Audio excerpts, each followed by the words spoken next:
When your brother's coming through to me, what's the reference to twins? He's my twin brother. So this is probably where I'm seeing a lot with men, because sometimes we don't always see spirit the way that we see each other. But you look very different. We do. You don't look anything alike. I mean, sure you do as siblings, but because he's laughing and saying, tell her she's the good-looking one. Like, because your brother's words, I can see a lot with him, because he says to me, he says, tell her I'm a nice big cuddly guy. I'm a nice big cuddly guy. So you would have been of a bigger build though, correct? He was, yeah. yeah. Laughing about being a big brother, so I don't know if there's this tale of he was born first or what, but... No, I was first. Oh, well, he's the leftovers. He's the leftovers. I love that. Well, he's coming through as big bro, that man. Well, you twins, so that doesn't really count. But when your brother's connecting with me, he says to me, he says, you know, in all that time that's gone by, he says, I know that my sister carries... it almost feels a bit like guilt in a sense. It does feel like there's a guilty feeling that you're carrying. Your brother's words, not mine. He's telling me, like, it's so unnecessary. Tell her it's so unnecessary. Please tell her I'm here to help her with this too. You know, I need her to know that, you know, as far as sisters go, he says, I really did strike gold. So tell her that I'm so grateful to her. You have children yourself, correct?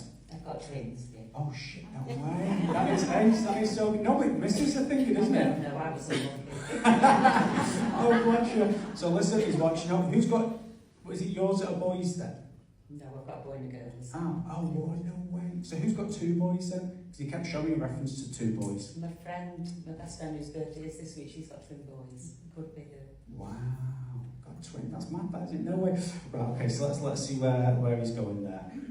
So, would you understand, so he keeps going like this to me? That's always just my symbol that his passing would have been, again, very quick and or unexpected. Yes. Do you understand this? Unfortunately, would I be correct on saying that your brother would have left this world in a more tragic sense? Yes. Because he says to me, I have to be careful with how I word certain things because I don't sound like an asshole, but so when he's going through, he shows me the symbol of like holding up his hands. That's always my symbol where they're taking responsibility or part responsibility for what happened or took place. Do you understand this? Yeah. Because he says to me, he says, tell my sister I want to say sorry for the way that I left. He says, I'm sorry that I couldn't stay here longer. He says, you know, I needed to know that. I don't know how to explain this. To your knowledge, when he passed, do you know if he wasn't on his own? He was on the stairs. He wasn't in the house alone, he was on the stairs. Because he says to me, I don't know, it's weird, I got the feeling like there was, I don't know if there was two other people in the house. It was my dad. Because he says to me, you know, bless him, he says, tell them, you know, I know that he was there, I know that he was there. He says to me, he says, I could have looked after myself better. He says, and I want you to know that I'm aware of that. So know that this isn't something for you to take back with you and think, well, maybe I should have been on his case more and should have told him this. He's like, no, absolutely not. He says, please tell my sister that I really am at peace and that I am safe and sound. And this might sound a little bit deep and daunting in a sense, but it's important for your brother to say. So no, it's nothing bad, but I feel like you've always had, because of the twin thing, and you've got twins, you've always had like this fear of, I hope that, you know, doesn't ever repeat, or, you know, and he says, absolutely not. He says, please tell them, like, it's not hereditary, it's not something that's going to happen again, you know. So I really hope that you understand what he means by this, because he says, I'm trying to help her. So how do you connect with Paul? That's his name. Ah, right, okay. Because in my mind I keep hearing, do you know the song Fly Away Peter, Fly Away Paul? But he's like, scrap the Peter. I'm like, why don't you just say Paul? And he says, tell her she's dreamt of me, let her know that that is me when I've come through to her in the dreams before. She's not going crazy, it's not wishful thinking. And it is funny because he's like, tell him when I go a bit soppy now. He says, I do show the robins as well though. He says, I have shown the robins before too. And I feel like his words is, keeps saying, mention that fat robin on the fence, mention the big fat robin.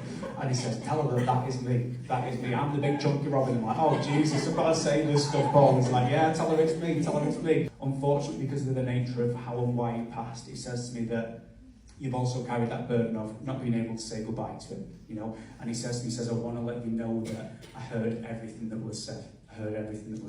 Because he has me stand behind a door, and it's kind of like in my mind's eye, I know that he's on the other side of the door. So do you understand where we was? I don't know if it's that he wasn't allowed or if he was hesitant about, do I go in, do I not see him, don't I?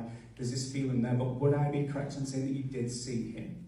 I did see him. He wasn't allowed in before he passed away, but after he had, yeah. Because he says, please tell my sister I know she was there.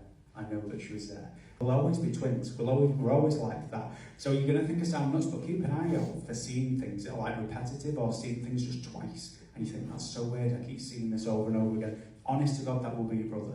Without a shadow of a doubt, that will be your brother. And he says to me, he says, you know what, with your parents, with family, he says, I don't want anyone to ever feel or think that they should have or could have changed any of this outcome. He says, that's why I'm here today, to try and help you with that. So he's shedding a lot of light there to you, but also to family as well, and he's trying to help everyone. You know, there's a big, giant, cuddly teddy bear there in his spirit, and he keeps showing you, like, wrapping his arms around you, and he says, tell her I'll give her a big squeeze, I'll give her a big squeeze. So he's giving you the biggest bear hug there, bless him. He says, tell her I love her so much, I'm so proud of her, tell her she's not let me down in any way, shape or form. I've been with her every single step of the way. He says, I'm the annoying one that'll flicker the lights or play music to you randomly. He says, it's me. So please know that in your next chapter of life, your brother will be in that one too. He's not missing out on anything, bless him. So on that note, as he's kind of backing up there, he just says to me, again, you're going to think I sound weird when I say this, but keep an open ear, is what I want to say, to that nursery rhyme, Fly Away Peter, Fly Away Paul. There's something to do with it, because he keeps playing it to me again. So I feel like it's going to be a little sign from him, in a sense of his validation of coming through this evening. So on that note, please do keep your brother's love. Thank you for allowing me to bring him through. He's done a wonderful job.